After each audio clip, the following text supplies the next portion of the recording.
Shu uy santexnikasiga 20 ming dollar ketdi. Bu uy 360 kvadrat atrofda, 3 etajli uy, tipli pol radiator bo'lgan. Ichidagi sistemani sizlarga ko'rsatib chiqaman. Akalar shu videoni oxirigacha ko'ring. 20 ming dollarga santexnikasiga arziydimi, arzimaydimi? Izohlarda yozib ketasizlar. Birinchi etaj polni tipli pol. Sistemaga bitta baho berasizlar. Bu yerda radiator ham bor. Ikkinchi etajga chiqib ketyapmiz.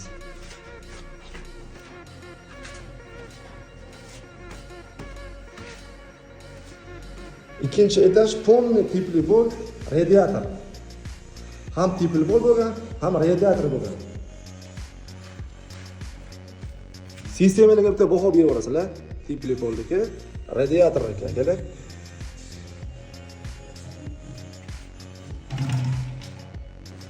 Radiatorlar tipli pollar. Yo'q sanuzi.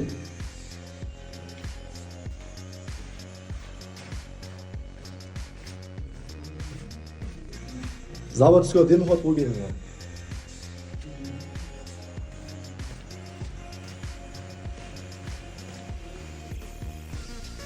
İkinci etaj.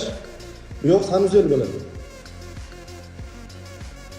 Polni tipli pol. Radiator bor. Üçüncü etaj.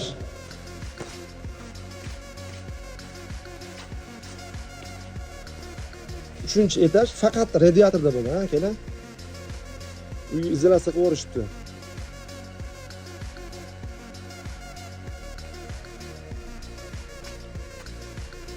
Radiator. Üçüncü etajga nejevek yo'qsan qo'yib ketishibdi. Bizni nejevekli demixodimizga moslab. Demixodga ham bitta baho berib olasizlar. Yo'qsga ham bitta baho berasizlar. Bu tarafda sanuziya.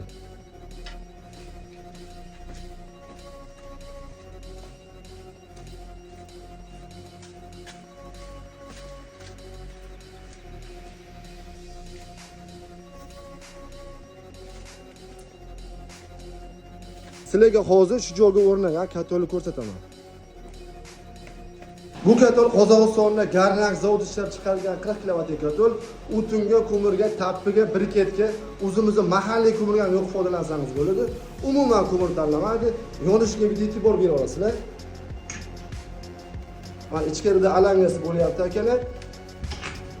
Zavodskiy demixod foydasini sizlarga ko'rsataman hozir akalar. Tashqariga umuman tutun chiqarmaydi. Shunga bitta baho bera olasizlar. Kimga shunaqa aqlli, sifatli, original katollar kerak bo'lsa, aloqa chiqarasizlar. Shu videoga bitta like bosib, podpiskani bosib qo'yinglar.